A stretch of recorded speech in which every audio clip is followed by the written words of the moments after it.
Merci Saint-Esprit. Merci Saint-Esprit. Merci amour du Père. Embrasse-nous. Oui, tu es le feu qui nous guérit. Tu es le feu qui me bénit. Oui, merci Saint-Esprit. Merci pour ta présence. Merci pour ta présence, Saint-Esprit.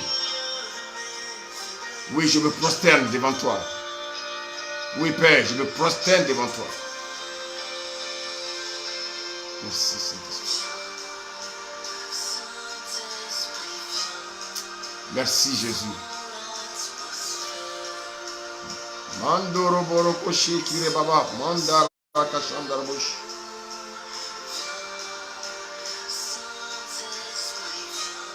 Merci, Jésus. Oui, que ta lumière envahit nous. Sois le feu qui me guérit. Sois le feu qui me bénit. Voici mon cœur. Voici mon cœur, Jésus.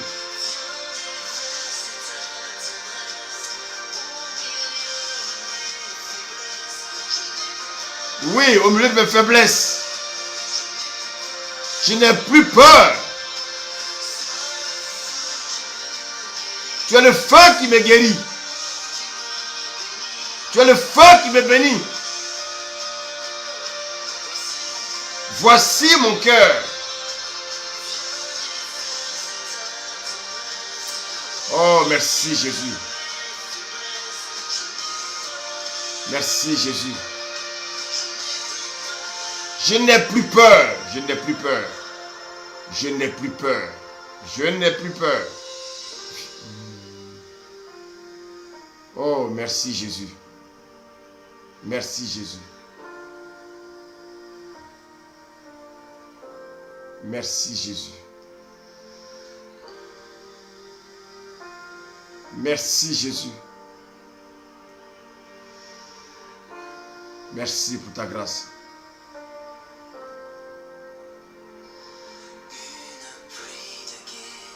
Une pluie de guérison. Toi qui m'écoutes ce soir, reçois ta guérison. Reçois ta guérison. Reçois ta guérison. Reçois ta guérison. Mando boroko shandara babosh. Oh, ribakandara babosh. Merci Jésus. Je n'ai plus peur. Oui, je n'ai plus peur. Il habite en moi. C'est lui qui me conduit. C'est lui qui me protège. Je n'ai plus peur. Voici mon cœur. Toi qui m'écoutes, donne-lui simplement ton cœur. Toi qui m'écoutes, donne-lui simplement ton cœur. Toi qui m'écoutes, donne-lui simplement ton cœur. Il a besoin de ton cœur. Et quand tu donnes ton cœur, il te protège. Oh, merci Jésus. Voici nos cœurs. Voici nos cœurs. Merci Jésus. Merci Jésus. Merci Jésus.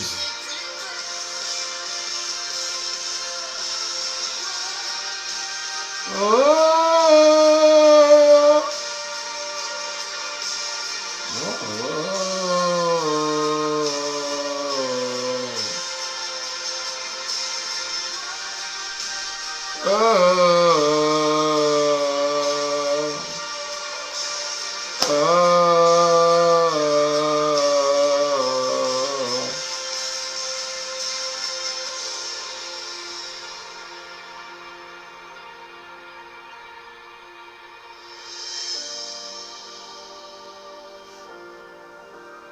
Bien-aimé, notre Dieu est bon, il est bon, il est bon, il est bon. Il est bon. Il est bon, il est bon. Oh, notre Dieu est bon. Merci Jésus. Merci Jésus. Merci Jésus.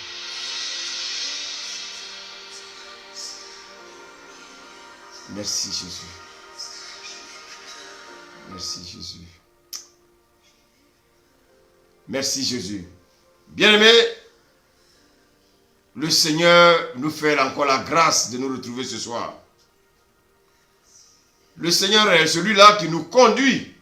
Il est celui-là qui nous dirige. Et il nous fait encore la grâce d'être dans sa présence. Merci Seigneur. Merci pour ce moment. Je te confie le cœur de chacun. Je te confie le cœur de tes enfants. Je te confie de tous ceux qui sont connectés. Oui Père, nous voulons simplement entendre ta voix. Que ton règne vienne et que ta volonté soit faite. Béni sois-tu. Au nom de Jésus. Alléluia. Gloire à Dieu. Bien-aimé, est-ce que quelqu'un pouvait m'accompagner? Bien-aimé, nous allons prendre le psaume 1. Le psaume 1. Le psaume 1. Du premier verset au verset 3. Psaume 1. Amen. Le psaume 1. Du verset 1 au verset 3. Psaume 1, ok, 1, 3. Il est écrit: Heureux l'homme qui ne suit pas le conseil des méchants, qui ne s'arrête pas sur la voie des pécheurs, et ne s'assied pas en compagnie des moqueurs, mais qui trouve son plaisir dans la loi de l'Éternel, et la médite jour et nuit. Il ressemble à un arbre planté près d'un cours d'eau. Il donne son fruit en sa saison, et son feuillage ne se flétrit pas. Tout ce qu'il fait lui réussit. Merci serviteur. Tout ce qu'il fait lui réussit. Tout ce qu'il fait lui réussit. La Bible dit qu'il est comme un arbre planté près d'un courant d'eau. Et tout ce qu'il fait lui réussit. Bien-aimé, comment peut-on savoir qu'un arbre est productif? Comment peut-on savoir, bien-aimé, qu'un arbre donne des fruits? Bien-aimé, je peux planter un arbre dans ma cour. Mais en plantant cet arbre dans ma cour, j'ai un but. Et quel est ce but? Que cet arbre produit des fruits. Que cet arbre produit des fruits. L'arbre est planté pour un but. Dieu te compare à un arbre chrétien. Dieu dit que tu es comme un arbre planté, bien-aimé, près d'un courant d'eau. Donc si Dieu dit que tu es comme un arbre, Dieu est comme l'agriculteur. Dieu te plante, bien-aimé. L'agriculteur plante un manguier dans sa cour. Mais en plantant le manguier dans sa cour, bien-aimé, l'agriculteur a un objectif. L'arbre n'est pas planté pour être décoré. Ce n'est pas pour décorer ta cour que l'arbre est planté.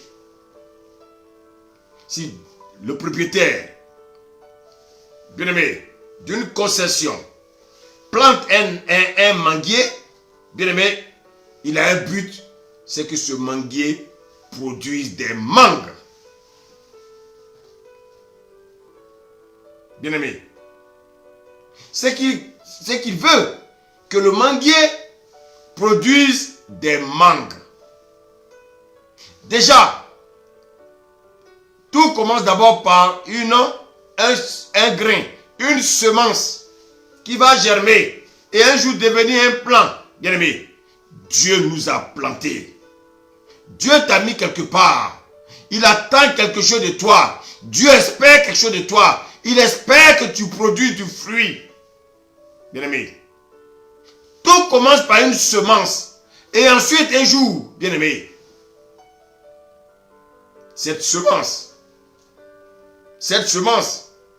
que tu as sémée, un jour devient un arbre. Mais avant tout cela, il y a eu un travail préliminaire. Qu'est-ce que tu as fait? Tu as travaillé la terre. Tu as arraché les mauvaises herbes. Bien-aimé, Et un jour, tu laboures, tu plantes, tu laboures, tu plantes. Bien-aimé, les mauvaises herbes se forment.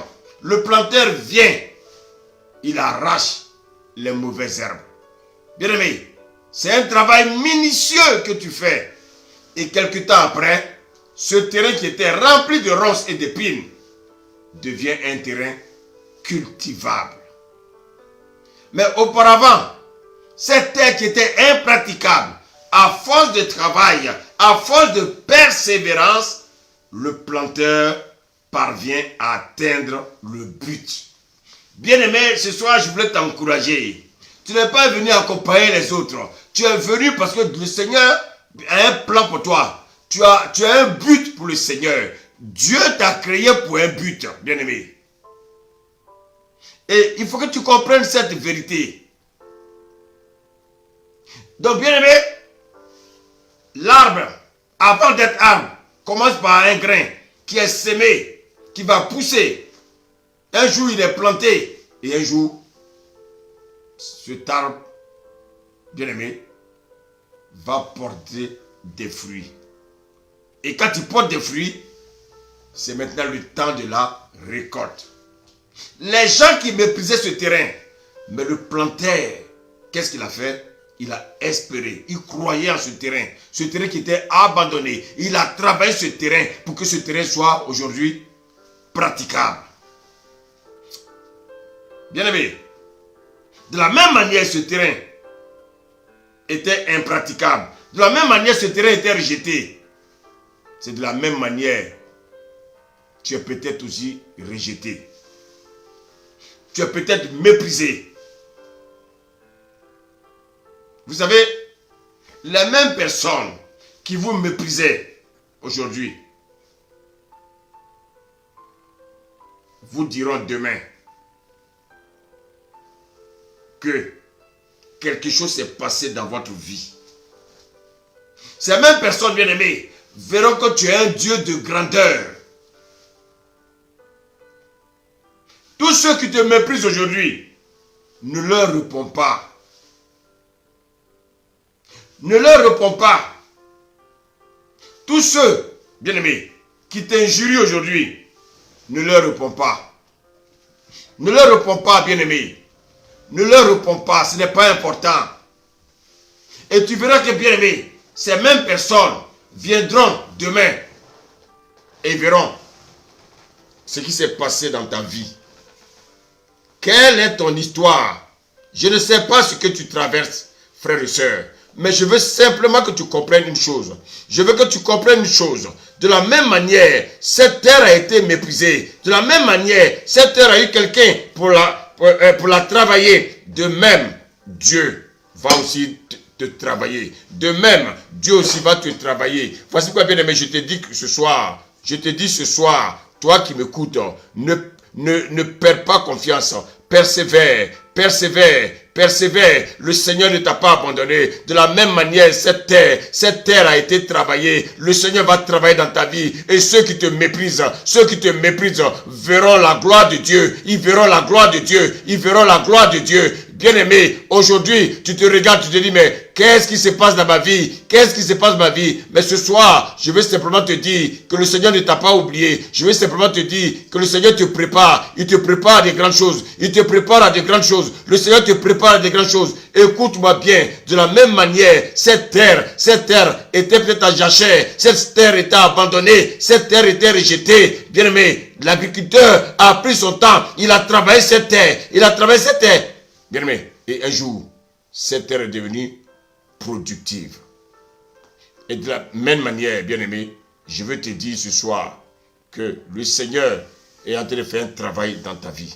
Le Seigneur est en train de faire un travail dans ta vie. Oui, il est en train de faire un travail dans ta vie, bien-aimé. Il est en train de faire un travail dans ta vie. Sois simplement patient. Sois simplement patient. Sois simplement patient. Notre Dieu est fidèle. Notre Dieu est fidèle. Notre Dieu est fidèle. Écoute-moi bien ce soir. Le thème de ce soir, le thème du message ce soir, c'est l'émondage. L'émondage. L'émondage. L'émondage. Sois persévérant et tu verras la gloire de Dieu. Ce que je peux vous dire, travaillez, persévérez. Et un jour, ceux qui vous ont méprisé, ceux qui ne croyaient pas en vous, ils vont confesser. Vous savez, ce n'est pas facile d'être méprisé. Ce n'est pas facile d'être rejeté. Ce n'est pas facile d'être considéré comme un vaurien. Mais je vais te faire comprendre une chose. Persévère. Quand on regarde ta vie, elle est peut-être semblable, bien aimée. Elle ressemble peut-être à des ronces ou à des épines. Mais je vais te faire comprendre ce soir, bien aimé, que le Seigneur ne regarde pas à aujourd'hui. Le Seigneur regarde à demain. De même, toi aussi, tu dois regarder à demain. Bien aimé, ce n'est pas facile d'être considéré comme un vaurien. Quand on regarde ta vie, elle ressemble, bien aimé, comme je l'ai dit, elle est pleine de ronces, elle est pleine d'épines. Mais le jour viendra où on verra dans ta vie la gloire de Dieu. La gloire de Dieu. Toi qui te sens découragé, ressaisis-toi. Bien aimé, votre interlocuteur ce soir aussi a connu des difficultés. Les gens me croyaient fini. Chaque jour, les gens me regardaient avec mépris. Tellement ma morphologie avait changé. Bien aimé, les gens me critiquaient. Ah, mais il est tombé. Ah, c'est pas celui-là qui changeait les voitures là, mais il est tombé. Bien aimé, j'étais au courant de tout ce qu'il disait sur mon sujet. Ah, il est amené à l'église parce qu'il a des problèmes. Vous voyez maintenant comment il commence à se négliger. Parce qu'il n'a plus rien. J'étais abandonné par tout le monde. Bien aimé, j'étais le seul à connaître ma souffrance. J'étais le seul à savoir ce que je traversais. J'étais seul. Les gens me vilipendaient. Les gens me critiquaient. Bien aimé, j'étais même le sujet de causerie de plusieurs. Mais vous savez ce que j'ai fait? J'ai regardé à Jésus. J'ai regardé à Jésus. Bien aimé, mais j'étais semblable à ce terrain également. Que les gens méprisaient. Mais que va faire Dieu? Dieu va nettoyer ce terrain. Et il va planter dessus un arbre. Et cet arbre, Dieu va en prendre soin. Bien-aimé, toi qui m'écoutes, tu es semblable à cet arbre. Cet arbre, c'est qui? Cet arbre, c'est toi. Cet arbre, c'est moi. Cet arbre, c'est moi. Cet arbre, c'est toi. Mais avant de devenir un arbre, il était d'abord un grain. Bien-aimé, je voulais ce soir vraiment t'encourager. En cette période difficile, où tu te poses peut-être des questions sur tout ce qui t'arrive. Il y a des moments où tu es zélé. Il y a des moments où tu as l'impression de baisser les bras. Ne baisse pas les bras.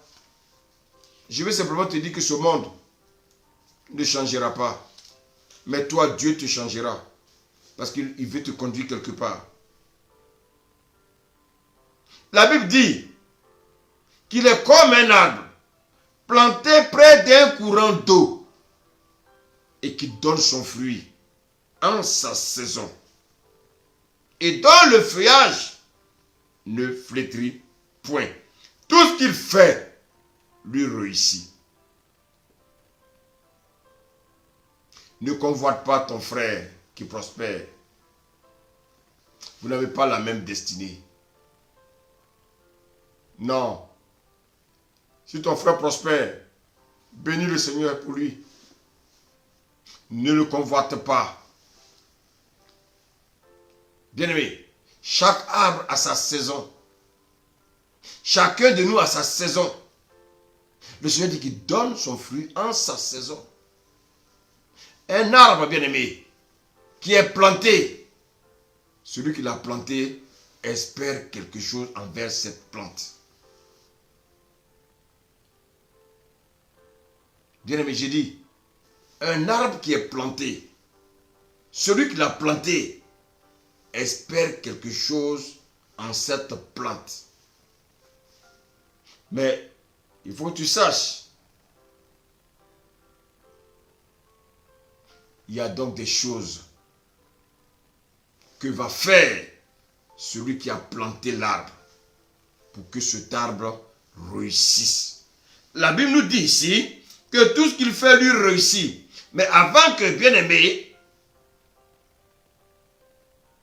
cet arbre réussisse, pour que cette plante puisse réussir, cette plante doit passer, bien-aimé, par un passage obligatoire. Et ce passage s'appelle l'émondage. Le planteur veut voir la plante produire des fruits. Mais bien aimé, cette plante doit passer des étapes avant de pouvoir produire des fruits. Bien aimé, de la même manière, toi aussi, qui ressemble à une plante, tu as besoin de passer par des étapes avant de pouvoir produire du fruit. Voici ma bien-aimé, je vais demander encore au serviteur Victor. Nous allons lire Ésaïe 5, du verset 1 à 2. Ésaïe 5, verset 1 à 2.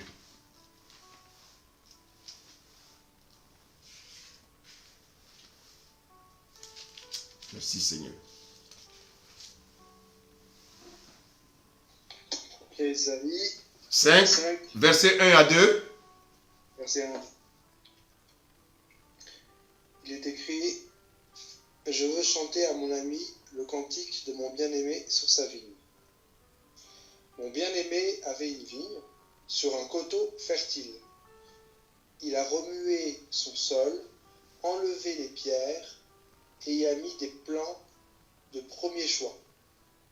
Il a construit une tour au milieu d'elle et y a installé aussi un pressoir. Puis, il a espéré qu'elle produirait de bons raisins, mais elle en a produit de mauvais. Merci serviteur. Voici l'espérance de cet homme. Quelle était son espérance? Voir sa vigne produire des bons raisins. Mais qu'est-ce qui s'est passé? Il a produit de mauvais raisins. Ici, il est question de qui? Il est question d'un vigneron qui a planté, bien aimé, une vigne. Il espérait. Il a travaillé la terre. Il a fait ce qu'il fallait. Il a même protégé, bien aimé, d'une haie. Il a espéré. Mais ce qu'il espérait ne s'est pas produit. Bien aimé. En fait, qui est cette vigne sur qui le vigneron a mis son espérance? C'est Israël. Dieu a planté Israël. Dieu a travaillé Israël. Israël, bien-aimé, n'a pas donné les résultats que Dieu attendait d'elle. Dieu a espéré en Israël. Mais qu'est devenu Israël? Un mauvais arbre qui a produit des mauvais fruits. Israël est allé vers d'autres dieux. Israël est devenu, bien aimé, une prostituée. Israël ne pouvait que produire, bien aimé, de mauvais fruits. Quand Dieu nous choisit, il a des choses à faire en nous pour que nous produisons des fruits. Alors, toi, bien-aimé, en tant que plante, la première chose, bien-aimé, que Dieu va faire, Dieu va t'émonder. Est-ce que vous avez déjà vu un arbre émondé, frère? Écoutez-moi ce soir. Ce n'est pas agréable à voir. On va débarrasser cet arbre des feuilles mortes, des branches mortes. On va enlever tout ce qui est superflu. On va nettoyer l'arbre. Pendant ce temps, bien-aimé, il y a le sécateur qui passe, la machette passe. Mais en tant que profane, bien-aimé, quand on regarde l'arbre, on voit de bonnes branches. Quand on regarde l'arbre, on voit de bonnes feuilles. Mais le vigneron qui est l'expert, lui, il voit des branches pourries. Il voit des feuilles pourries. Et ces feuilles pourries et ces branches pourries peuvent gêner la croissance de l'arbre, frère. Il y a des feuilles qu'on peut voir vertes. Il y a des branches qu'on peut voir robustes. Mais le vigneron les voit malades. Et qu'est-ce qu'il va faire? Le vigneron va les arracher.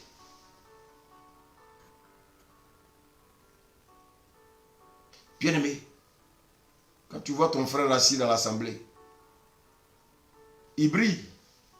Tu le vois, il est tout beau. Mais Dieu ne le voit pas beau. Dieu ne le voit pas briller. Dieu le voit comme bien-aimé, comme de la puanteur.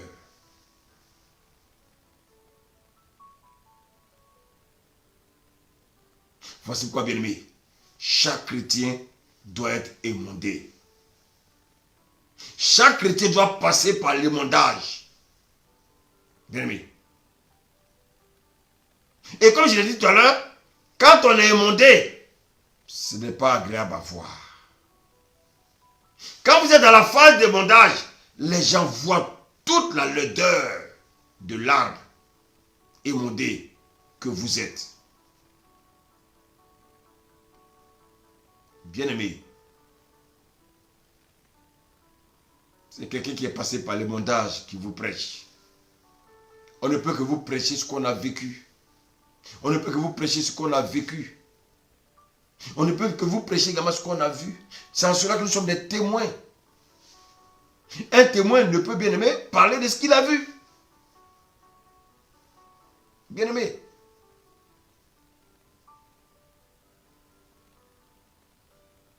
Dieu va t'émonder. Dieu est à l'œuvre dans ta vie. Dieu doit enlever les mauvaises herbes. Dieu doit enlever les mauvaises branches qui gênent l'arbre que tu es à grandir.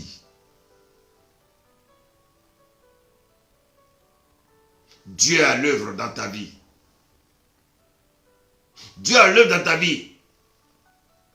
Mais bien aimé, pendant le mondage, tu ne peux pas savoir que c'est Dieu qui est en action. Mais malheureusement, qu'est-ce qui se passe? Pendant le mondage, nous passons notre temps à murmurer, au lieu de savoir pourquoi je passe cette situation difficile. Bien aimé, tu ne peux pas comprendre ce que Dieu est en train de faire dans ta vie. Le mondé se pose des questions de ce qui lui arrive.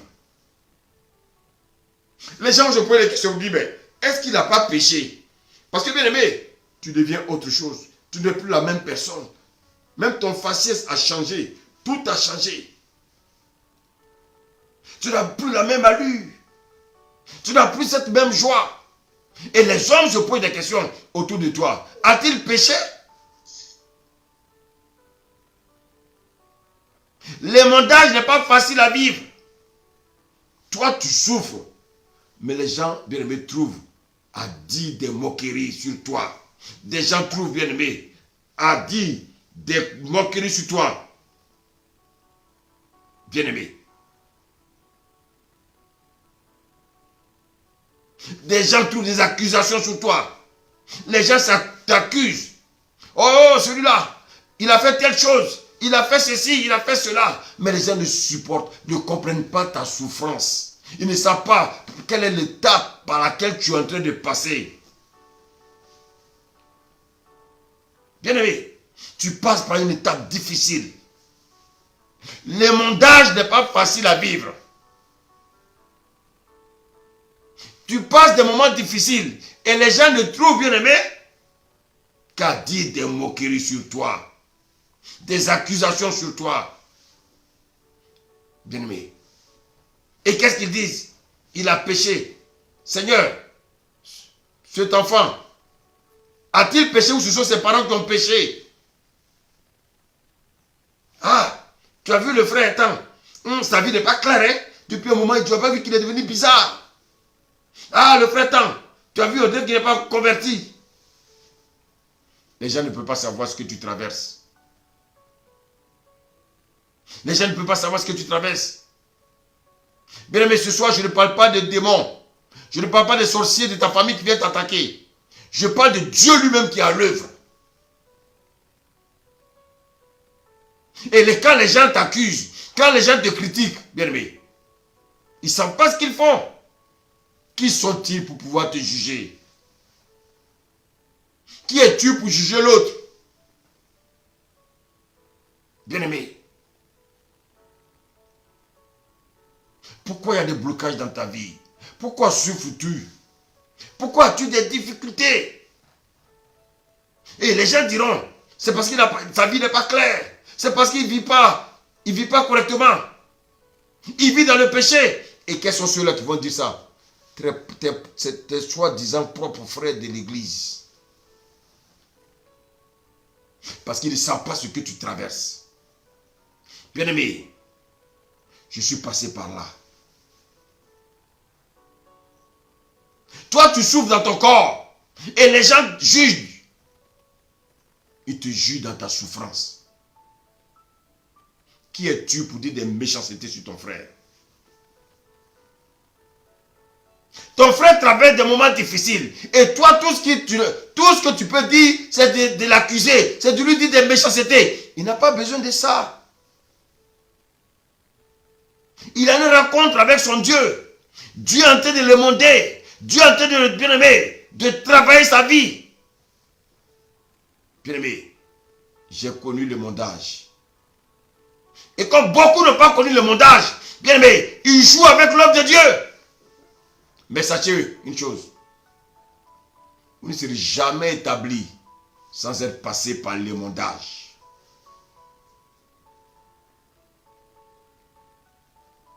Toi qui m'écoutes, le Seigneur dit que tu es comme un arbre planté près d'un courant d'eau. Et le Seigneur t'a mis près d'un courant d'eau parce qu'il veut que tu produises du fruit. Mais pas à ton temps, mais à son temps. Voici pourquoi Dieu va d'abord te demander. Tu es un arbre, bien-aimé. Mais il y a une branche qui va empêcher l'arbre, bien-aimé, de pouvoir progresser. Et qu'est-ce qu'il faut faire? Dieu va couper cette branche. Mais en coupant la branche, l'arbre crie. Bien-aimé, écoute-moi bien ce soir. Parfois, pour que tu progresses, Dieu doit te faire mal. Et si tu n'as pas le discernement, tu vas murmurer contre Dieu. Si tu n'as pas le discernement, tu vas blasphémer. Pourquoi Dieu, bien-aimé, t'aime? C'est parce qu'il t'aime. C'est parce qu'il t'aime que Dieu t'aime. Tu ne peux pas comprendre pourquoi il fait cela. Mais pourtant tu souffres. Mais tu n'attends pas savoir. Mais il est à côté de toi et il travaille. Dieu se révèle aux autres, mais pas à toi. Parce que Dieu est en train de travailler. Écoutez-moi bien. Il y a des choses qui sont arrivées moi dans ma vie. Pendant ma période de mondage. Il y a des choses qui sont arrivées dans ma vie que je n'ai pas compris jusqu'à aujourd'hui. Parce que notre Dieu, il est libre de faire ce qu'il veut. Il n'a pas d'explication à nous donner. Dieu, qu'est-ce qu'il fait? il prend son sécateur, et bien aimé, il coupe et il arrache. Ça fait mal. Mais c'est Dieu qui a l'œuvre. Souvent on pense que oui, c'est le diable. Oui, le diable m'attaque. Le diable ne peut pas t'attaquer si Dieu ne lui donne pas, bien aimé, le feu vert. Bien aimé. Et quand les difficultés sont là, les gens te disent, mais le frère André qui ne prie plus. Le frère André qui ne prie plus. Parce qu'il a des problèmes. Il n'a plus de temps de prière.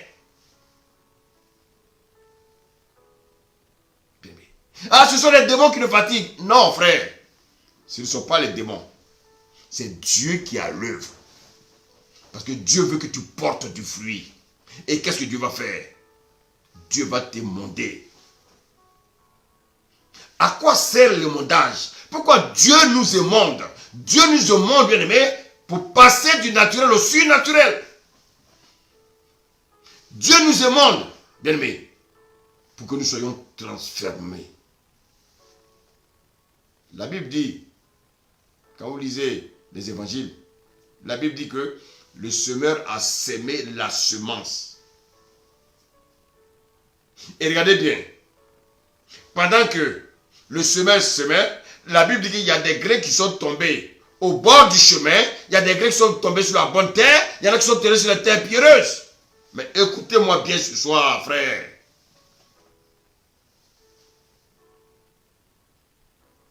Est-ce que, parce que le grain est tombé au bord du chemin, qu'elle peut ne pas pousser? Si le grain qui est tombé sur le bord du chemin, à un moment donné, peut pousser et devenir, bien aimé, un arbre.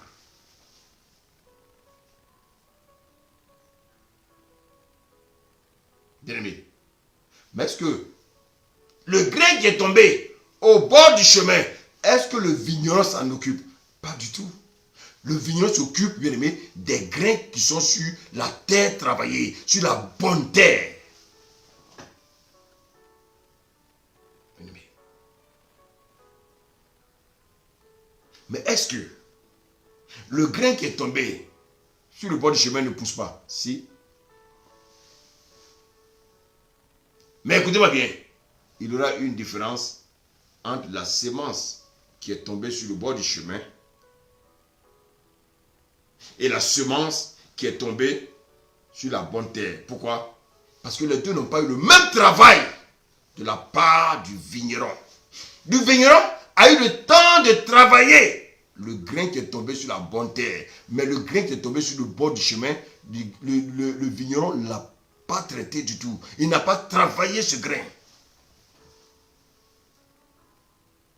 Bien-aimé, écoute-moi bien ce soir. Bien-aimé. Il ne s'en occupe pas. Le vigneron, il passe le temps à s'occuper de la graine qui est tombée sur la bonne terre. Bien-aimé. Le mil qui a été sémé sur la bonne terre a eu plus d'attention, a été travaillé par rapport au mil qui est tombé au bord du chemin. Qu'est-ce que cela veut dire? Naturellement, ce grain qui est tombé au bord du chemin va pousser, mais pas dans les mêmes conditions que le grain qui est tombé sur la bonne terre. Bien-aimé. Bien-aimé. Voici ce que Dieu fait dans nos vies. Dieu nous travaille.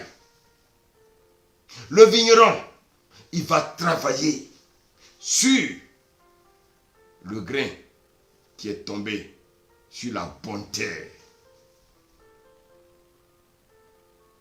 Bien-aimé, parfois tu te plains parce que l'autre, bien-aimé, est près du chemin. La semence, bien-aimé, est tombée au bord de la route. Il porte quand même du fruit. Ça, c'est le naturel.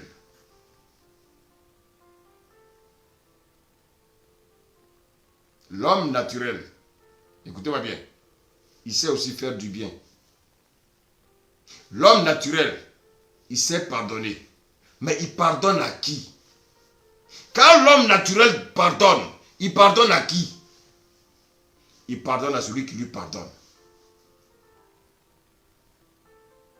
L'homme naturel, à qui il aime donner, il donne à celui qui lui donne. L'homme naturel, bien aimé, écoutez-moi bien ce soir. Il emprunte à qui? Il emprunte à celui qui lui emprunte. L'homme naturel, il aime qui? Il aime celui qu'il aime. Mais bien aimé, lorsque tu passes par l'émondage, lorsque tu passes par l'émondage, bien aimé, tu as dépassé le comportement de l'homme naturel. Pourquoi? Parce que c'est ce que le maître t'a appris. Et voici pourquoi, bien aimé, quand on est passé par l'émondage, voilà comment Dieu veut que nous soyons. Quand tu es passé par l'émondage, regarde ta nouvelle nature, c'est qu'elle produit. Serviteur, on va lire le Matthieu 5, à partir du verset 42.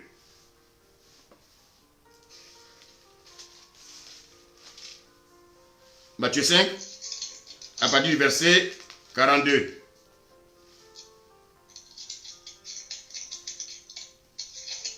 Matthieu 5, 42. 42. Il est écrit, donne à celui qui t'adresse une demande et ne te détourne pas de celui qui veut te faire un emprunt. Continue. Vous avez appris qu'il a été dit, tu aimeras ton prochain et tu détesteras ton ennemi. Mais moi je vous dis, aimez vos ennemis, bénissez ceux qui vous maudissent, faites du bien à ceux qui vous détestent et priez pour ceux qui vous maltraitent. On va s'arrêter là. Et regardez bien. L'homme naturel, qu'est-ce qu'il fait? L'homme naturel bénit celui qui le bénit. L'homme naturel, qu'est-ce qu'il fait? Il prie, bien aimé, pour celui qui prie pour lui. Il prie pour celui-là, bien aimé, qui ne le maltraite pas. Il prie pour celui-là qui ne le persécute pas. Mais quand on devient un homme spirituel, lorsqu'on est passé par l'émondage, maintenant, tu pries maintenant pour tes ennemis. Tu pries maintenant pour ceux qui te maltraitent. Tu pries pour ceux qui te persécutent. Tu pries pour ceux qui te calomnient.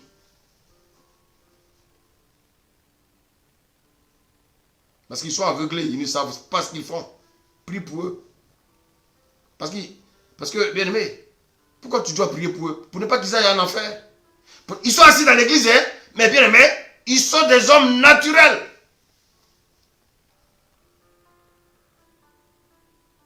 Bien aimé.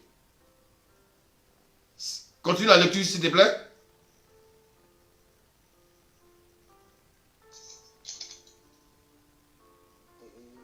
Verset 45. Verset 45.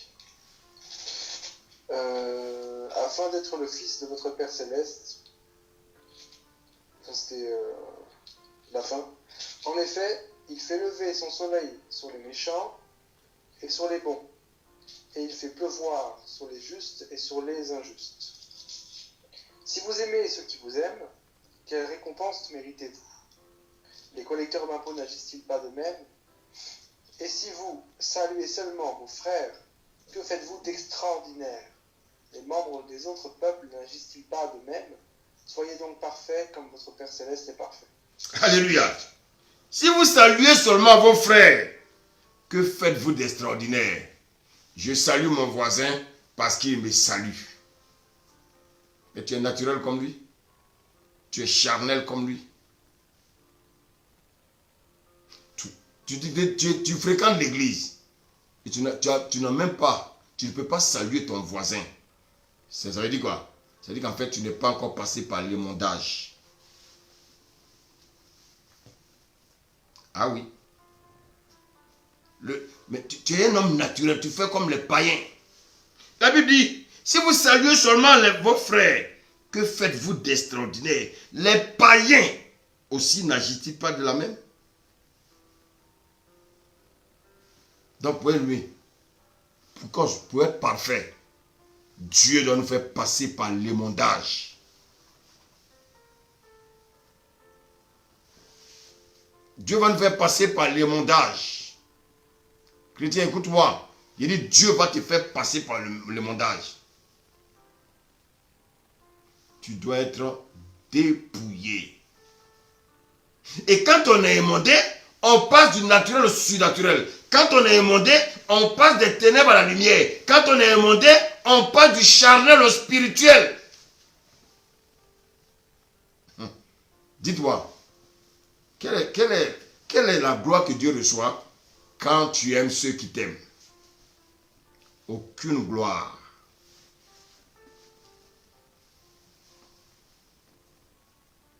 Bien-aimé. Bien-aimé. Quand tu es émondé, tu arrives à aimer ceux qui t'ont critiqué. Quand tu es aimé, tu arrives à pardonner, bien-aimé, ceux qui t'ont calomnié. Quand tu es, bien-aimé, émondé, tu arrives à pardonner sans condition. Pourquoi? Parce que tu es passé du naturel au surnaturel. Parce que le Père t'a taillé, le Père t'a plumé. Bien-aimé. Il a coupé les feuilles qui semblaient être vertes. Mais lui, il a bien aimé. Il a des yeux spirituels pour savoir que ces feuilles-là ne sont pas vertes. Le naturel voit du vert, mais le spirituel voit bien aimé quoi? La poussière, la saleté. Bien aimé. Le vigneron doit prendre soin de toi. Il doit enlever les fausses branches. Il doit enlever les feuilles mortes. Bien aimé. Sinon la croissance de l'arbre va freiner. Bien aimé. Beaucoup sont assis dans les assemblées. Mais ils ont des feuilles mortes. Ils ont des branches bien aimé, qui ne sont pas robustes. Dieu doit tailler ça. Bien aimé. Pour que tu puisses donner du fruit, pas à ta saison, mais lui en sa saison. Les branches inutiles doivent être coupées. Et quand on coupe la branche, qu'est-ce qu'on voit saigner? Le sang va saigner, la sève va saigner. Mais la sève là, c'est l'image du sang qui saigne. Donc bien aimé, dans ta vie, il y aura des moments de souffrance. Il y aura des moments d'incompréhension, des moments de questionnement, des moments bien aimés d'épreuve. Tu auras mal.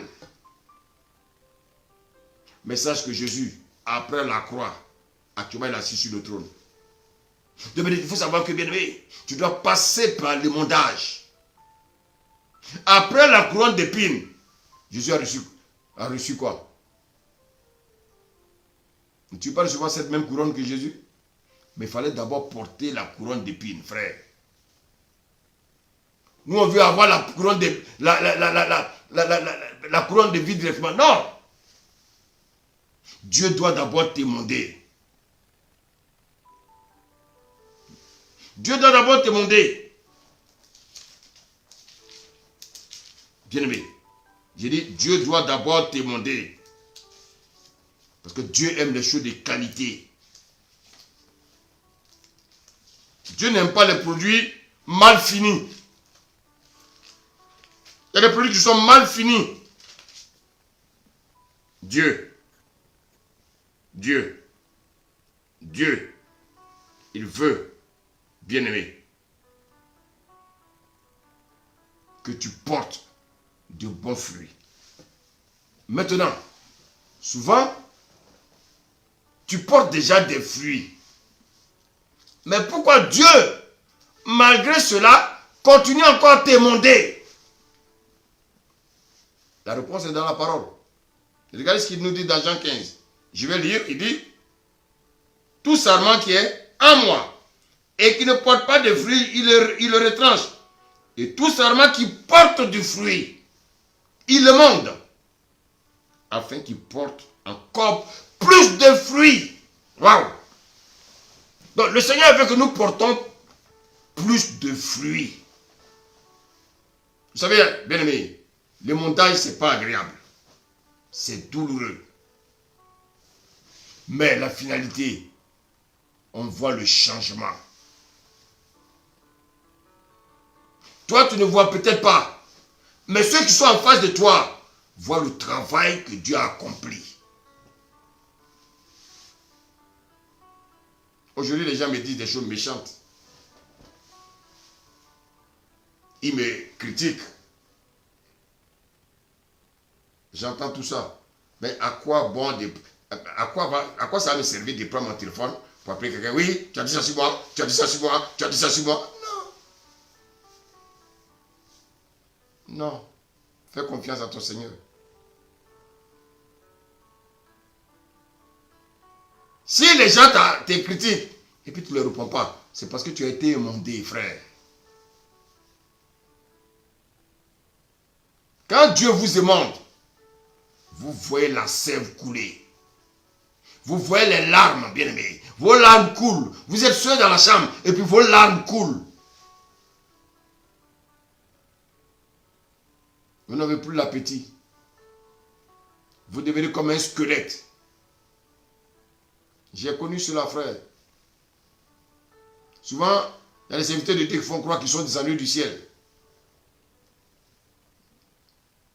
Et pourquoi aujourd'hui, il y en a beaucoup de faux? Il y en a qui ne sont jamais passés par les mondages. Ils ont entendu, Dieu dit, je vais le servir. Oui, ils sont allés bien aimés. Ils ont commencé dans la maison, à une famille. Boum. Non, frère. Dieu va te ramener en arrière. Bien aimé. Quand tu es mondé, mais tu te vois misérable. Mais aujourd'hui, je remercie Dieu de ce qu'il a fait de moi. Je remercie Dieu de mon témoignage. Tu veux voir Dieu, tu veux faire sa connaissance. C'est dans le mondage. C'est dans le mondage que tu verras Dieu. C'est dans le mondage, bien aimé, que tu vas rencontrer Dieu. C'est dans le mondage, bien aimé, que tu auras des leçons à apprendre de la part de Dieu. Vous savez, la Bible dit quoi? Christ a appris l'obéissance par quoi? Par des danses. Il a appris l'obéissance par quoi? Par des cadeaux qu'on lui a donnés? Non. Christ a appris l'obéissance par les choses qu'il a souffert. Nous, on ne veut pas souffrir, frère. Mais on dit qu'on aime ce Dieu-là. Ce n'est pas possible. Tu ne peux pas aimer ce Dieu sans passer par le mondage. Le mondage est une véritable école de formation. C'est dans le mondage, bien aimé, que tu dois apprendre, bien aimé, à abandonner les choses de ce monde. C'est dans le mondage que tu vas te dépouiller, toi-même. Tu vas te dépouiller du mensonge qui te fatigue. C'est dans le mondage que tu vas apprendre à ne plus calomnier tes frères et sœurs. Tu calomnies encore parce que tu n'es pas encore passé par le mondage.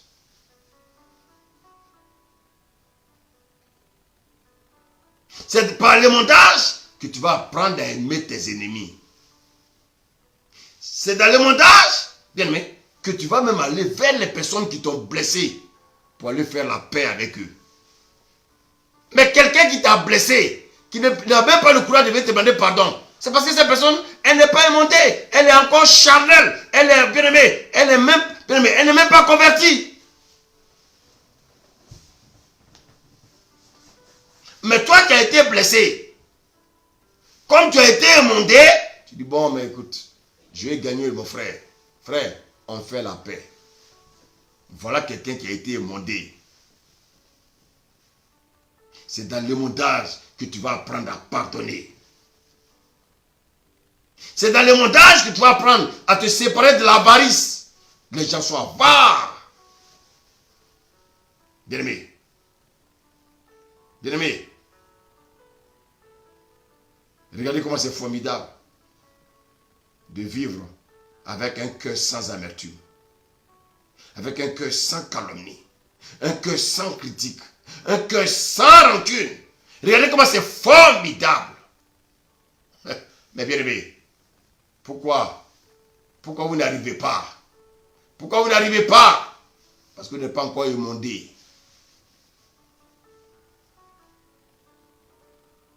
Bien aimé, c'est bien de voir un frère ou une soeur dire des choses dans ton dos. Mais quand tu le regardes, tu l'aimes simplement, sans rien dans le cœur. Bien aimé. Parce que toi, tu es passé par le bondage, lui, il a encore du travail à faire. Tu dois l'aider à ne pas aller en enfer. Pourquoi tu ne réagis plus? C'est le bondage, bien aimé, qui aboutit à cela. Pourquoi tu réagis encore? Tu n'es pas encore passé par le bondage. Bien aimé. Quand on est émondé, on ne porte pas, bien aimé, quelques fruits. On porte des fruits. On porte plus de fruits. Quand on est émondé, on pratique le vrai pardon. On arrive à oublier les transgressions. On arrive à oublier, bien aimé, les offenses. Pourquoi? Parce que Dieu nous a émondés.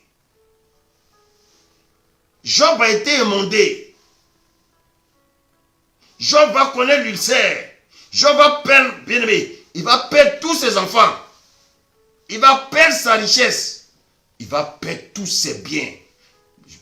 Écoutez-moi bien. Dieu va te séparer de tes richesses qui te donnent l'orgueil. Il va t'émonder. Dieu va t'émonder totalement. Mais à la fin de l'émondage, bien aimé, les gens qui te critiquaient, les gens qui te calomniaient, Dieu va leur dire, allez vers mon serviteur, il va prier pour vous. Sinon, les conséquences de vos vies là.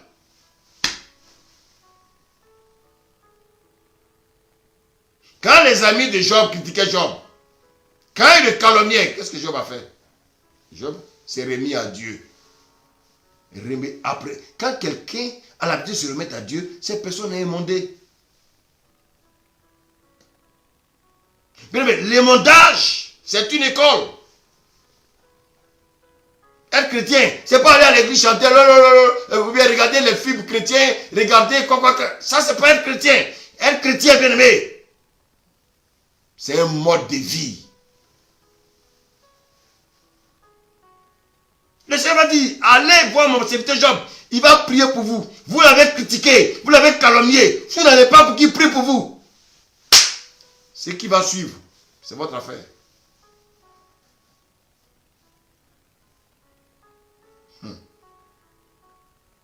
Les gens ne savent pas qu'en critiquant quelqu'un, en calomniant quelqu'un, ils se mettent dans un piège. Parce que tu étales sur toi-même la malédiction. Maintenant, celui que tu as critiqué là, il faut qu'il prie pour toi. Mais toi, tu te caches derrière. C'est pour ça que souvent, il y a des choses que tu ne comprends pas dans ta vie.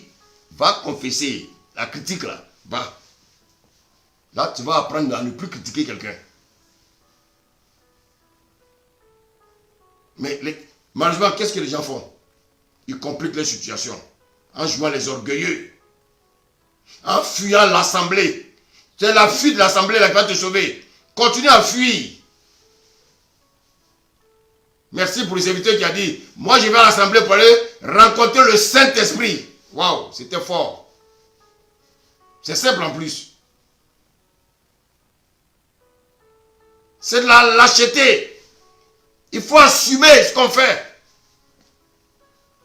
C'est de l'immaturité spirituelle. C'est de l'enfantillage spirituel. Il faut assumer. Les amis de Job, quand Dieu les a interpellés, ils sont allés demander pardon à Job. Job a prié pour eux. Frère, on est dans un monde spirituel. Il ne faut pas jouer avec notre langue. Les gens qui vous jugent aujourd'hui, les gens qui vous vilipendent aujourd'hui, restez calme. Ils viendront à quatre pattes devant vous pour dire, frère, pardonne-moi. Actuellement, il marche sur les deux pieds. L'orgueil est encore là. C'est pas grave. Dieu prend son temps.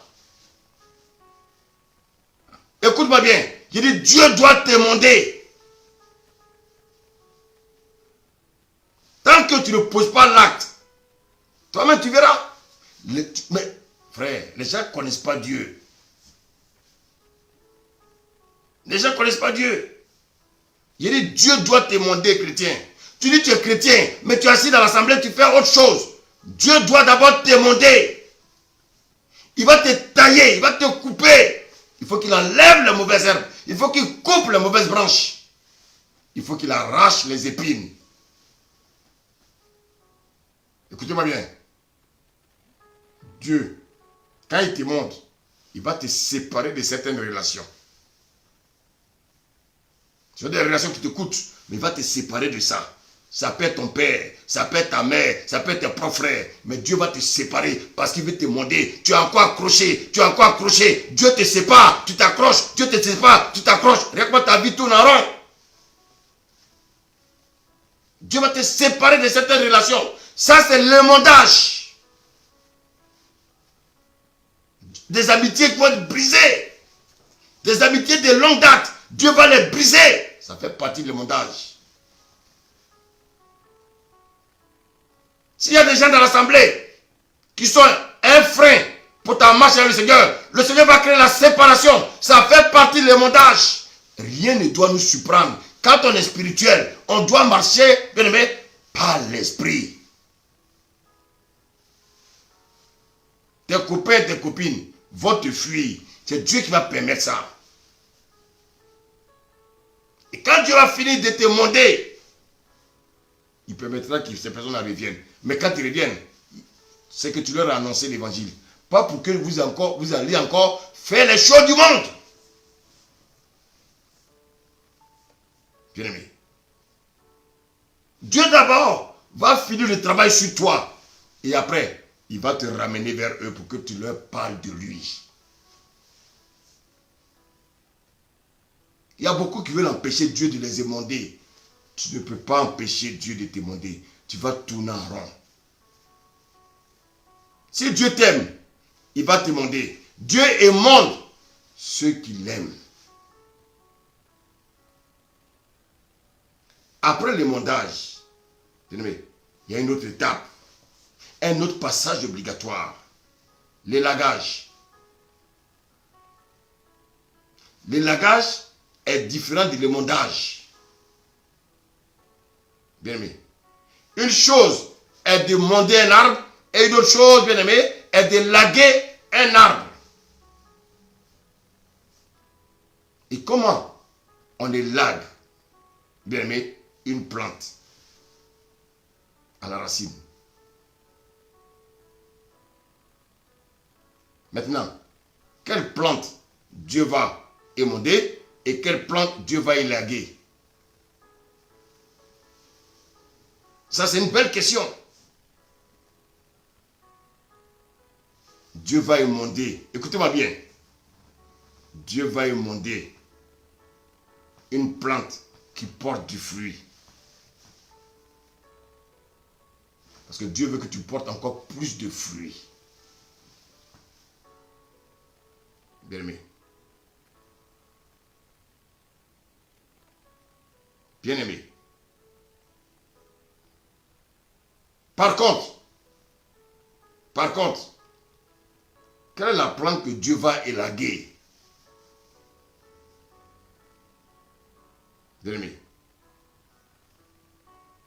Dieu va couper l'arbre. Et qu'est-ce qu'il va laisser? Il va laisser uniquement la racine. C'est pour ça que quand vous promenez, vous voyez des arbres qui sont coupés, mais seulement, on voit seulement la racine. On voit le tronc. Bien aimé, c'est qui? C'est un homme ou une femme que Dieu a béni abondamment. Et cet homme ne donne pas gloire à Dieu. Vous savez, il y a des hommes comme ça. Hein? Il y a des hommes comme ça. Il y a des hommes comme ça. Quand Dieu les bénit. Il dit, oh, moi, c'est mon intelligence. Oh non, moi non, je suis allé à un entretien. Vraiment, j'ai tellement cartonné. C'est moi qu'on a pris. Il ne va jamais dire, ah, je suis allé à un entretien. Par la grâce de Dieu, vraiment, c'est moi qu'on a choisi.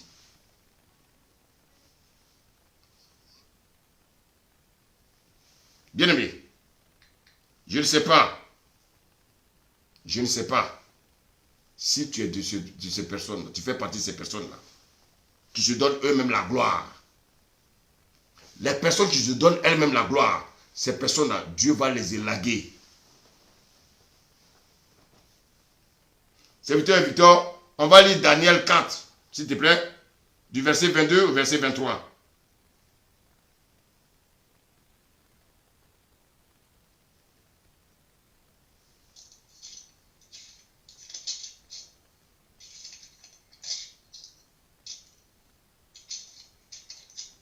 Daniel 4, verset 22-23, c'est ça? Oui, Daniel 4, verset 22 à 23, s'il te plaît. 22 à 23. Alors, il est écrit, on te chassera du milieu des hommes, tu habiteras avec les bêtes sauvages, et l'on te donnera comme au bœuf de l'herbe à manger. Tu seras trempé par la rosée du ciel, et 7 temps passeront sur toi, jusqu'à ce que tu reconnaisses que le Très-Haut domine sur toute royauté humaine, et qu'il la donne à qui il le désire. Donc, l'ordre de laisser le tronc avec les racines de l'arbre signifie que la royauté te sera rendue quand tu reconnaîtras que le véritable dominateur est au ciel. Alléluia. Bien-aimé, voici un roi que Dieu a béni. Il se promène dans son palais. Il va dire, oui, voilà ce palais, je l'ai bâti à mon intelligence. Je l'ai bâti de mes propres forces. Dieu dit, ben voilà quelqu'un que je vais élaguer. L'élagage, bien-aimé, ça concerne ceux-là que Dieu a bénis et qui se donnent une gloire. Il y a beaucoup qui se donnent une gloire. Et ils oublient, bien-aimé, de rendre gloire à Dieu. Autrement, c'est-à-dire ils ne reconnaissent pas ce que Dieu fait dans leur vie. Qu'est-ce que Dieu fait? Dieu envoie les anges en mission. Il dit, allez me couper cet arbre-là. Mais laissez en terre le tronc et les racines. Au temps de Nebuchadnezzar, Dieu a dit de laisser jusqu'à pendant 7 ans. Pendant 7 ans. Nebuchadnezzar a brouté les herbes comme un animal. Bien-aimé. Ah, tu sais, moi j'ai beaucoup gêné, j'ai beaucoup prié, donc vraiment, le travail que j'ai là, c'est mon intelligence, parce que j'ai beaucoup prié. Mon ami, tu n'as pas de diplôme, tu n'as rien. Si tu travailles aujourd'hui, qui t'a donné ce travail-là? C'est toi? Même quand tu as un diplôme, ce travail-là, le diplôme que tu as là, il y a des gens qui ont le même diplôme que toi, mais qui sont au chômage. Alors qui a permis que tu sois choisi? Mais c'est Dieu. On aime se donner la gloire. On aime se faire voir. Dieu dit celui-là, je vais l'élaguer. Ah frère, tu sais, en tout cas ça marche bien à l'église. Oh, mais l'église, en tout cas mon église fonctionne. Tu sais, maintenant j'ai 5000 membres. Hein? Ces personnes ont besoin d'être élaguées. Ces personnes ont besoin d'être élaguées. Ils prennent la gloire de Dieu pour leur gloire. La Bible dit quoi?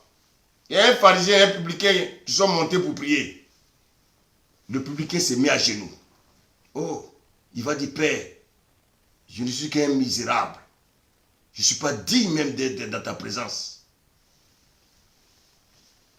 Mais l'évangéliste là, l'évangélique, celui qui est dans l'église évangélique là, lui il reste debout. Seigneur, tu sais, je prie 3 fois par jour. Oui, je donne ma dîme. Oui, Seigneur, tu sais, je suis toujours en train de jeûner. Seigneur, tu sais, c'est moi qui évangélise tous les jours. Hypocrite. Vous avez vu combien de fois nous sommes des hypocrites? Hypocrites. Si Dieu te bénit, c'est une grâce. Tu n'as pas besoin, bien aimé, de te vanter.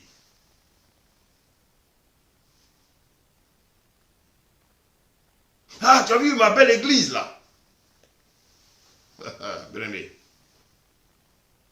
Bien aimé. Tu sais, aujourd'hui, j'ai fait 3 cultes. Hein? Ah, j'ai même 5000 membres.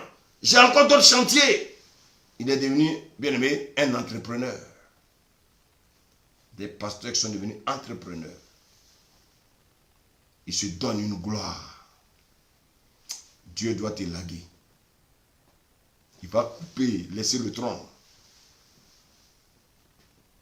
Bien aimé, nous devons savoir une chose.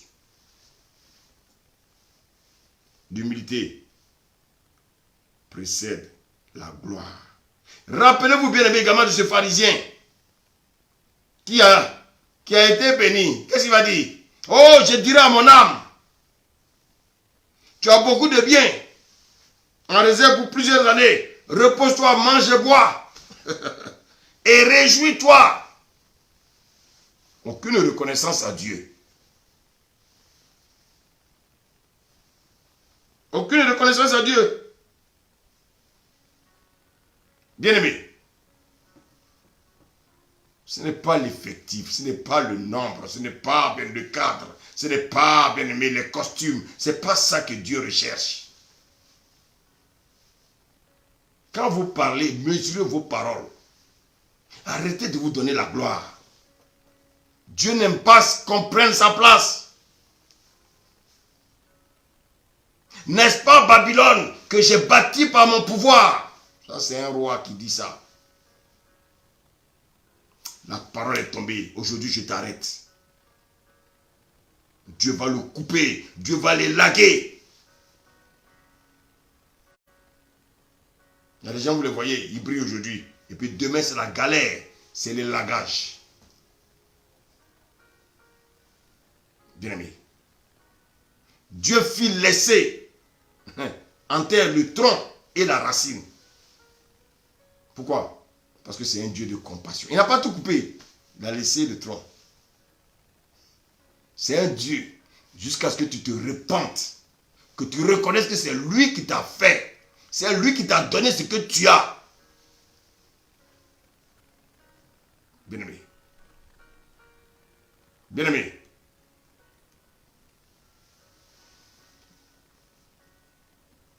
Dieu doit nous ramener par terre. Dieu doit nous ramener à la raison. Même avec les séquelles. Dieu doit nous ramener à la raison. Ma vie aussi a été pénible, mais Dieu m'a ramené à la raison. Parce qu'il y a des choses auxquelles encore je voulais m'accrocher. Le Seigneur dit non, non, non. Tu dois lâcher ça. Et tant que tu ne reviens pas à la raison, Dieu continue à te couper. Jusqu'à ce que tu reviennes à la raison. Pour savoir que c'est son œuvre qui est importante. Le reste là, ce n'est que des accessoires. Chrétien, pourquoi le Seigneur t'a sauvé? Pour les choses de la terre? Non. Dieu va te laguer pour que tu reviennes à la repentance. Pour que Dieu puisse te bénir à nouveau. Quand le roi est rentré en lui-même, lorsqu'il s'est repenti, qu'est-ce que Dieu a fait? Tu as envoyé des hommes dans la forêt, dans la savane, pour aller le chercher. Toi qui m'écoutes, oui, c'est à toi que je parle, oui, toi. Il faut que Dieu te coupe maintenant. Avant qu'il ne soit trop tard. C'est maintenant que Dieu doit te couper. Regarde ton comportement. Regarde ton attitude. Depuis que dans l'église que tu fréquentes, est-ce que ton comportement a changé? Regardez. Même le médicament, le plus bon et efficace médicament, il a des contre-indications. La bénédiction de Dieu aussi, elle est bonne. Mais il y a aussi une contre-indication. Et quelle est cette contre-indication? il ne faut pas te donner la gloire de Dieu quand Dieu te bénit. Et cet homme t'a dit, mon âme repose. Qu'est-ce qui s'est passé? Qu'est-ce que Dieu a fait? Dieu l'a enlevé. Dieu l'a pas élagué. Dieu l'a compris. Dieu a déraciné même. Il a déraciné.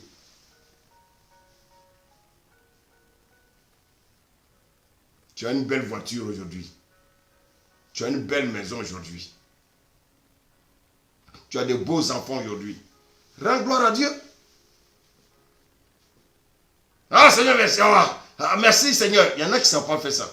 Oh, tu sais, j'ai un enfant. Hein? Ah, en tout cas, mon sperme a été efficace. Ah bon?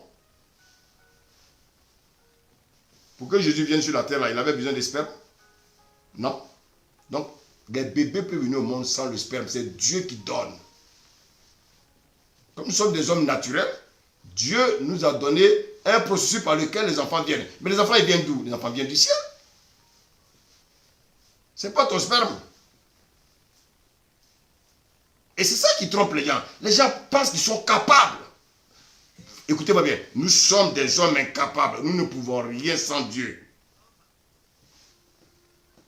Et si tu comprends ça, tu es un homme béni.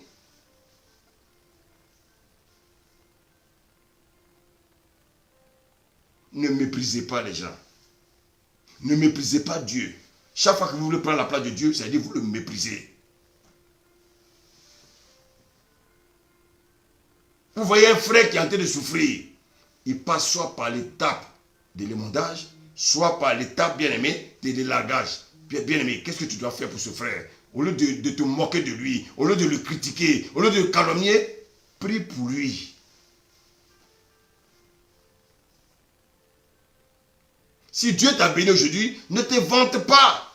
Sois humble de cœur et reconnais tout ce que Dieu t'a donné. Sache que ça vient de la part de Dieu. Fais-toi humble. Sinon Dieu va passer, bien-aimé, avec son sécateur. Et le sécateur de Dieu, ça fait mal. Soyez humble de cœur, chrétien. Soyez humble de cœur. Maintenant, après l'émondage et l'élagage, il y a quelque chose que Dieu doit faire. Serviteur, on va lire Luc 13, versets 6 à 9. Luc 13, versets 6 à 9.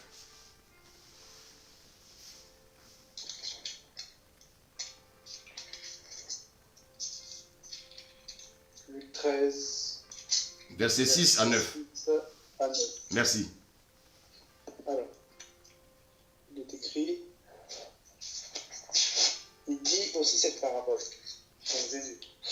Un homme avait un figuier planté dans sa vie. Il vint y chercher du fruit et il n'en trouva pas. Alors il dit au vigneron, voilà 3 ans que je viens chercher du fruit sur ce figuier et je n'en trouve pas. Coupe-le. Pourquoi emplit-il la terre inutilement? Inutilement. Continue. Le vigneron lui répondit, Seigneur, laisse-le encore cette année. Je creuserai tout autour et j'y mettrai du fumier.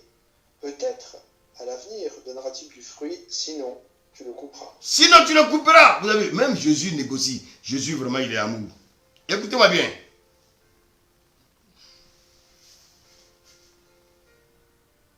Quand on dit qu'un homme a pris 10 ans de prison avec sursis, ça veut dire quoi? Ça veut dire, bien-aimé, qu'il est prisonnier comme les autres, mais il est en observation. Voici qu'il y en a à qui on met des chaînes. Il est en observation. Moins d'erreurs, il retourne en prison. Entre les 4 murs. Mais oui, il est en pleine ville, mais il est en prison. C'est ça le sursis. Il y a beaucoup de personnes qui vont à l'église, mais qui sont en prison, qui sont en sursis. Et qui permet ce sursis? C'est Dieu. En fait, ils pensent qu'ils sont convertis, ils pensent qu'ils sont chrétiens, mais Dieu dit non.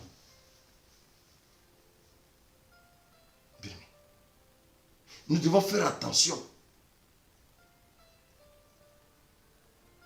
Après le mondage et l'élagage, bien-aimé,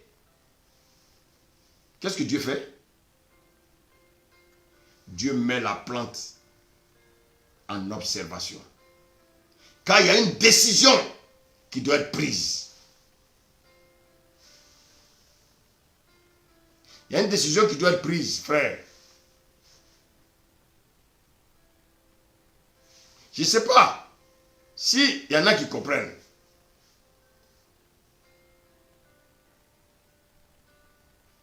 La Bible nous dit ici, bien aimé, que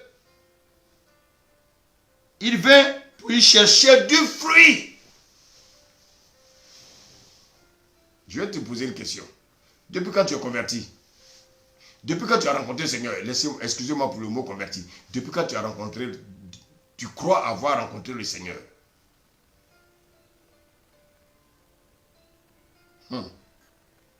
La grâce de Dieu a parlé pour Dieu. La grâce de Dieu, c'est qui? C'est Jésus. Ça fait combien de temps tu as rencontré Jésus? Parce que le Père doit venir voir si tu es bien-aimé, si tu portes du fruit.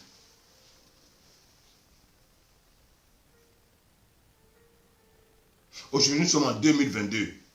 Tu es converti depuis quand?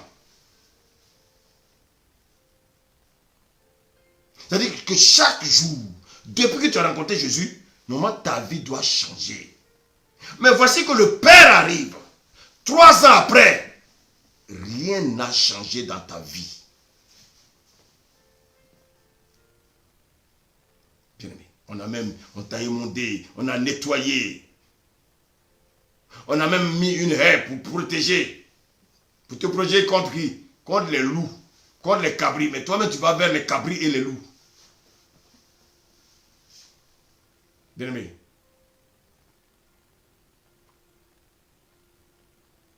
Le vigneron, qu'est-ce qu'il a fait? Il allait chercher l'eau, il t'a arrosé. De jour en jour, il t'arrose. L'homme de Dieu, le pasteur, chaque jour, il te donne la parole. Chaque jour, il te donne la parole. Chaque jour, il te donne la parole. Il prend soin de toi. Il surveille, il te surveille.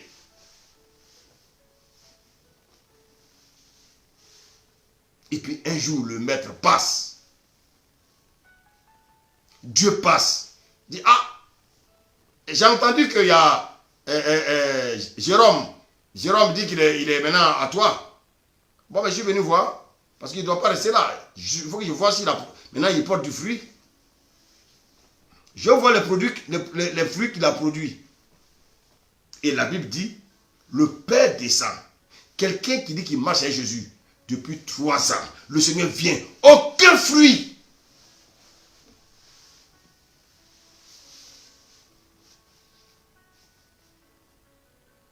Quand on donne notre vie à Jésus, le Seigneur descend chaque jour pour nous examiner.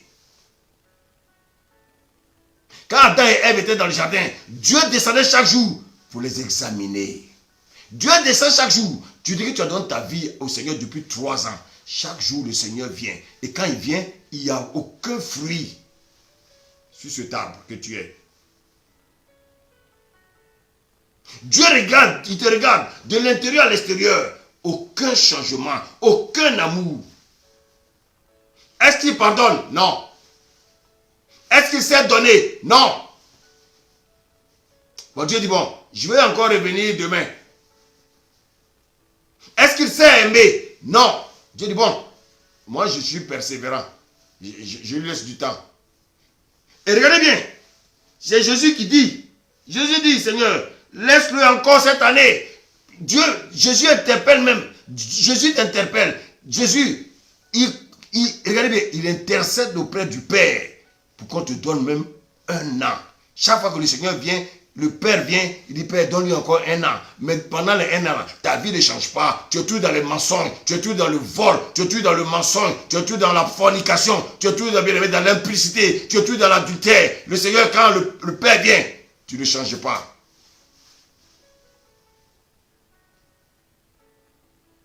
Quand le père vient, il dit, ah, est-ce qu'il a commencé à pardonner? Il dit, ah, pas encore. Ah, père, il faut le laisser encore 1 an. Peut-être pendant 1 an, je vais tout faire pour qu'il pardonne. Tu reçois le message, on te prêche, mais quand ça rentre ici, ça sort. Parce que tu t'es forgé un caractère. Ce caractère-là, on ne peut pas te le transformer. C'est ton affaire. Le père descend, la 2e année. Ah, est-ce qu'il a changé? Il est encore dans les calomnies. Oh, maintenant c'est son travail même. Il se promet de maison en maison pour parler des gens. Il se dit, ah bon? Et Jésus dit, bon, papa, on va encore le laisser 1 an. Après 3 ans, quand le père descend, cet homme qui dit qu'il a accepté Jésus, rien n'a changé. Est-ce qu'il s'est vraiment donné au Seigneur? Non. Frère, écoutez-moi bien. Ce n'est pas parce que j'ai lu la Bible à la maison. Ce n'est pas parce que, oui, de temps en temps, j'ai fait des échanges bibliques. C'est pas ça, c'est pas ça là. C'est pas ça. C'est pas de ça que le Seigneur parle. Il parle du changement. Qu'est-ce qui a changé dans ta vie? Comment? Tu peux méditer ça chaque jour. Et puis ça ne change pas ta vie. Tu es un hypocrite.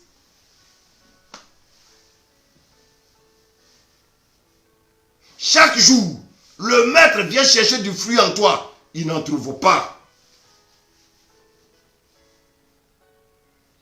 Et bien aimé, regardez bien. Jésus dit, laisse-le encore 1 année. Cette année, je creuserai tout autour et j'y mettrai encore du fumier.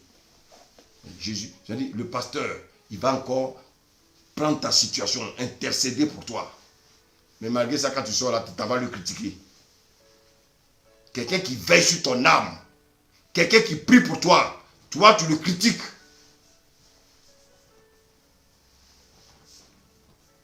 Peut-être à l'avenir donnera-t-il du fruit. Sinon, tu le couperas. Jésus maintenant dit, ah, si après, donne-lui encore 1 an. Si ça, il vient qu'il ne change pas, tu le coupes. Et à quel moment on va te couper? Quand on va constater que tu ne produis rien. Ta vie chrétienne là, c'est du blabla, babadaï inutile. Il ne reste qu'à le couper et le jeter au feu. Vous savez, il y a des gens qui utilisent les bancs de l'église inutilement. Vaut mieux laisser la chaise vide. Ça vaut mieux. Même s'il y a 2 personnes, ceux-là, ils sont attentifs, ils vont écouter. Mais avoir une église pleine et puis, bien aimé, personne ne produit du fruit. Frère, ça ne sert à rien. Vaut mieux le couper et jeter au feu. Quand le maître vient dans nos vies là, il veut voir du fruit. Il veut, bien aimé, il vient cueillir du fruit dans ta vie. Mais quand il arrive, il voit que tu aimes comme les païens. Il dit, ah non, non, non, c'est pas ça qui m'intéresse. Il voit que tu pardonnes comme les païens. Tu pardonnes à ceux qui te pardonnent. Tu aimes seulement ceux qui t'aiment. Il dit, ah non, non, non, ça ne m'intéresse pas. Tu sais donner comme les païens. Parce que quand tu donnes, tu fais tes calculs. C'est non, non, ça ne m'intéresse pas. Je veux les gens qui donnent avec foi. Les gens qui donnent parce qu'ils m'aiment. Pas des gens qui donnent parce qu'ils attendent quelque chose en retour. Et je dis, Père, laisse-le encore quelques temps. Je vais m'en charger. Frère, Jésus jouait le rôle de pasteur comme ça. Et c'est ce rôle-là qu'on joue. Même si vous ne savez pas ce que nous faisons chez nous, on sait ce qu'on fait. Il y a des chrétiens, écoutez-moi bien. Il y a des chrétiens qui ont une épée Damoclès sur leur tête. En fait, la 3e étape, quand on est passé par l'émondage, l'élagage, maintenant on passe à la 3e étape, la mise en sursis. Dieu a tellement parlé. Dieu t'a tellement béni. Mais il veut que tu apprennes à aimer comme lui veut que tu aimes. Il veut que tu apprennes à pardonner comme Dieu, lui, veut que tu pardonnes. Que tu apprennes à enlever de ton cœur la rancune, l'amertume, qui sent comme de la puanteur. Il veut que tu enlèves ces choses-là de ton cœur. Il veut voir l'évolution. Mais quand il arrive, tu es toujours au même stade. Tu connais tous les chants. Les chants de toutes les églises, là, tu connais. Mais ta vie ne change pas. C'est toi qui écris les versets sur la porte de ta maison. Le Seigneur dit non, je veux que les versets soient gravés sur ton cœur, pas sur ta porte. Les versets doivent être gravés sur notre cœur, pas dans nos chambres, c'est pas dans nos toilettes. Qui va les lire? Quelqu'un qui va aux toilettes, est-ce qu'il a le temps de lire un verset? Le Seigneur veut que ça soit gravé sur ton cœur.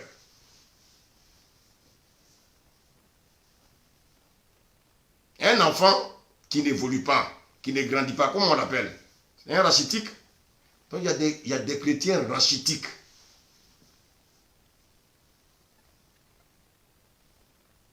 Chaque jour, tu écoutes la parole parce que tu es en sursis. Parce que tu es en sursis. Les gens n'ont pas compris qu'ils sont en sursis. Les chrétiens bien-aimés de ce siècle, nous sommes tous en sursis. Chaque jour, tu écoutes la parole parce que tu es en sursis. Chaque jour, le Seigneur il t'interpelle, il te dit, écoute-moi, le feu de la hyène est toujours à côté de toi.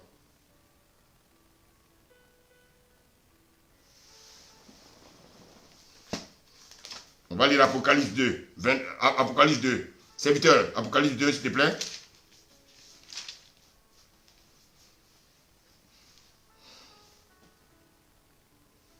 À partir du verset 20.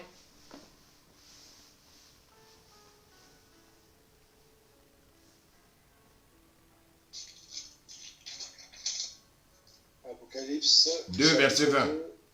Verset 20. Amen.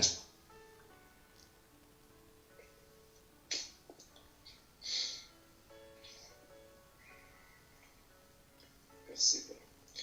Il est écrit, mais ce que j'ai contre toi, c'est que tu laisses faire Jézabel, cette femme qui se prétend prophétesse. Elle enseigne et égare les serviteurs pour qu'ils se livrent à l'immoralité sexuelle et mangent des viandes sacrifiées aux idoles. Verset 21. Je lui ai donné du temps pour changer d'attitude, mais elle ne veut pas se détourner de son immoralité. Merci, serviteur. Donc Dieu dit ici qu'il a donné du temps à Jézabel de se repentir. Bien, mais je vous ai dit que on devait parler de Jézabel aujourd'hui, mais le Seigneur, on ne parlera de ça prochainement. Le Seigneur m'a poussé aujourd'hui à ce message-là. Que son nom soit béni. Mais elle ne veut pas se repentir, bien aimé, de son péché. Dieu dit, écoutez, quand Jézabel est dans l'église, qu'est-ce qu'on fait? On chasse Jézabel. Mais regardez l'amour de Dieu. Dieu dit que je lui laisse encore du temps. Notre Dieu là, vraiment, on ne peut pas le comprendre. Jézabel est dans la rébellion. Il a fait ses fausses prophéties. Dieu dit, je lui donne le temps. Bien aimé. Dieu dit qu'il donne du temps à Jézabel de se repentir. Vous savez, souvent Dieu use envers nous de la patience. Tu aimes te mettre en colère. Tu aimes mentir. Pour rien, tu es en colère. Dieu te donne du temps pour que tu apprennes à abandonner la colère. Dieu te donne du temps pour que tu apprennes à abandonner le mensonge. Dieu te donne du temps pour que tu sortes du péché auquel tu es accroché. Dieu te façonne. Il y a des gens qui sont toujours en colère, qui ne veulent pas changer. Ils aiment leur péché. Dieu dit, tu es en sursis. Il te donne du temps. Jézabel aimait son péché. Mais Dieu dit, je te donne du temps, Jézabel, pour que tu changes. Parfois, Dieu te regarde, il voit ton péché. Il veut te frapper, mais il se retient. Il te donne encore du temps. Plusieurs fois, Dieu voulait frapper Israël. Mais Dieu, bien aimé, Dieu les a mis en sursis. Dieu s'est retenu parce qu'il leur donne du temps de se repentir. Dieu nous donne du temps de pouvoir nous repentir, chrétiens.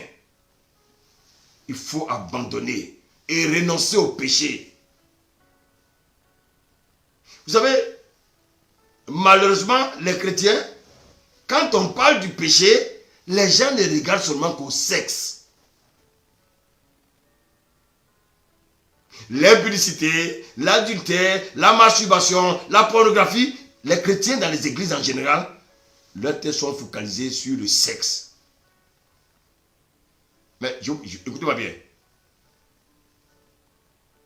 Donc pour eux, ils peuvent mentir, ils peuvent critiquer, ils peuvent calomnier, ils peuvent même être en colère, ils peuvent être des alcooliques, ils peuvent même voler l'administration, faire des faux papiers pour avoir l'argent à la CAF. Pour eux, ces trucs-là, ils les négligent parce qu'ils pensent que ce n'est pas un péché. Pour eux, ce n'est pas un problème. Écoute-moi bien ce soir. Le Seigneur me dit de t'interpeller pour te dire.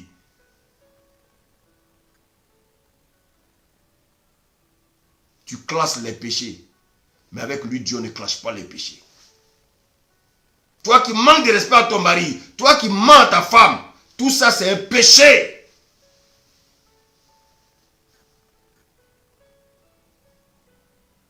Les chrétiens, quand on parle de péché, ils voient tout de suite le sexe.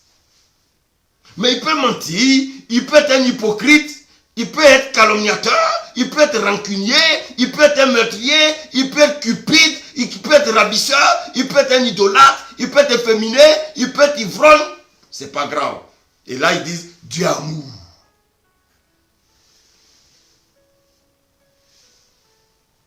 Écoute-moi bien. Si tu fais des faux papiers pour ne pas payer l'impôt correctement, devant Dieu, tu voles. Et tu iras en enfer à cause de ça.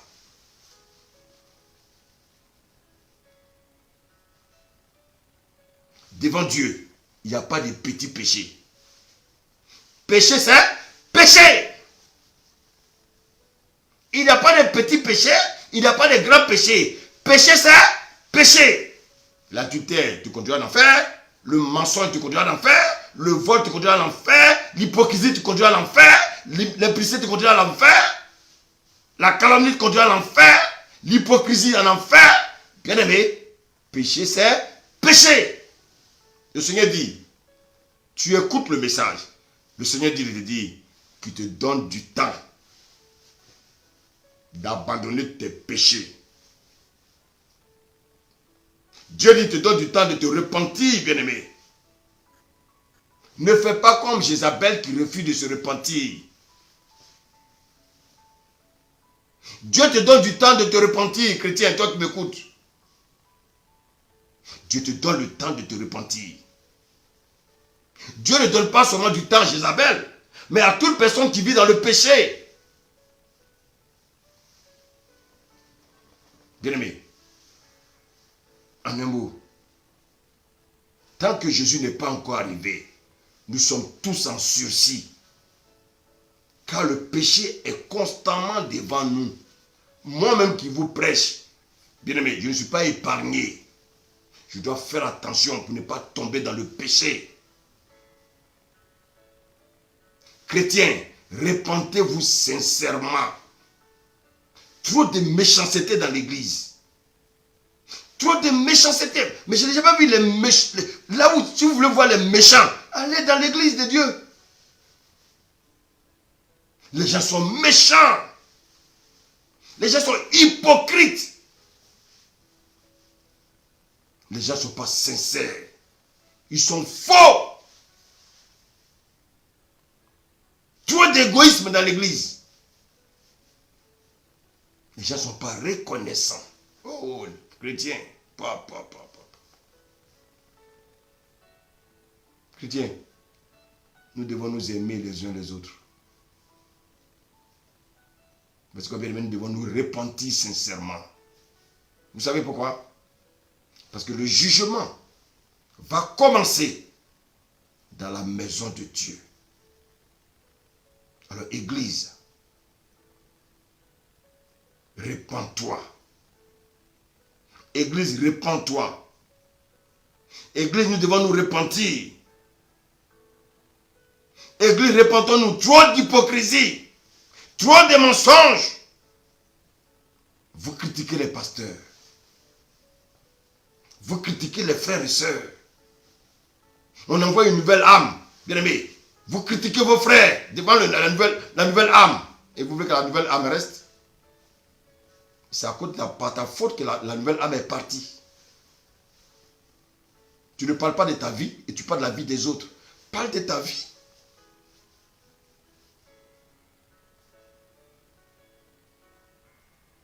Avant qu'il ne soit trop tard. Repentons-nous, chrétiens. Repentons-nous. Nous sommes en sursis. Tant que Jésus n'est pas encore là, chrétien, nous sommes en sursis.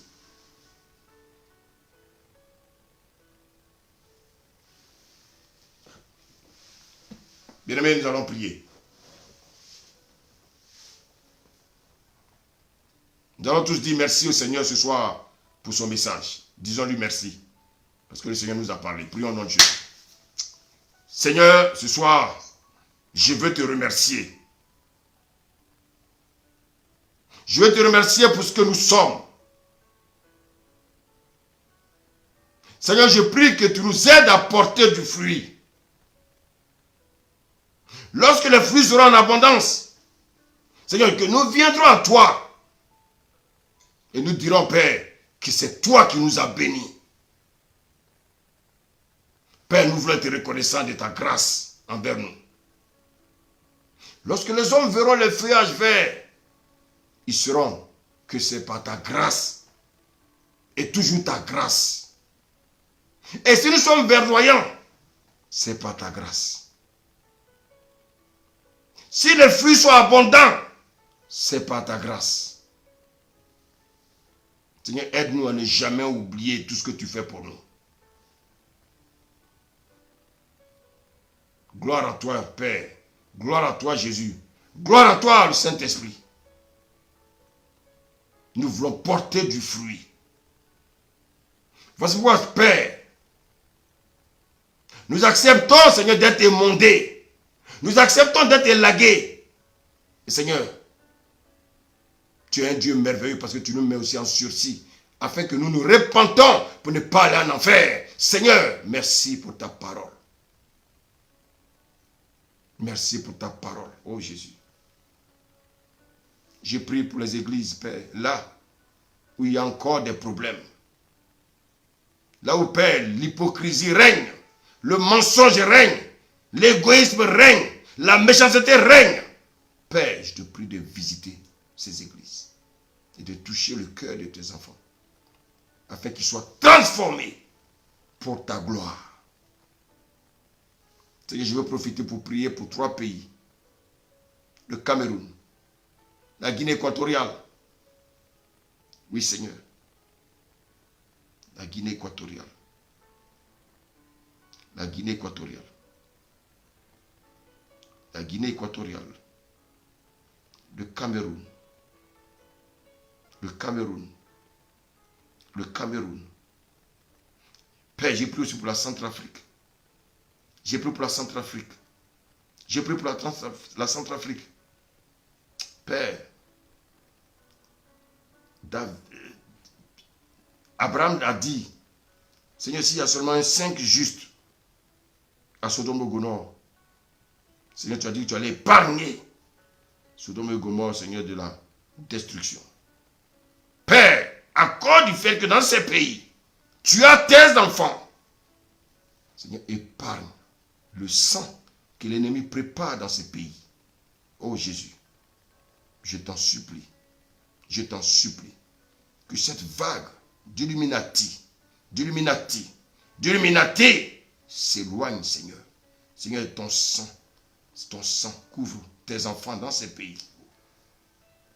Seigneur, que la gloire et l'honneur te reviennent pour des siècles et des siècles. Au nom de Jésus. Amen.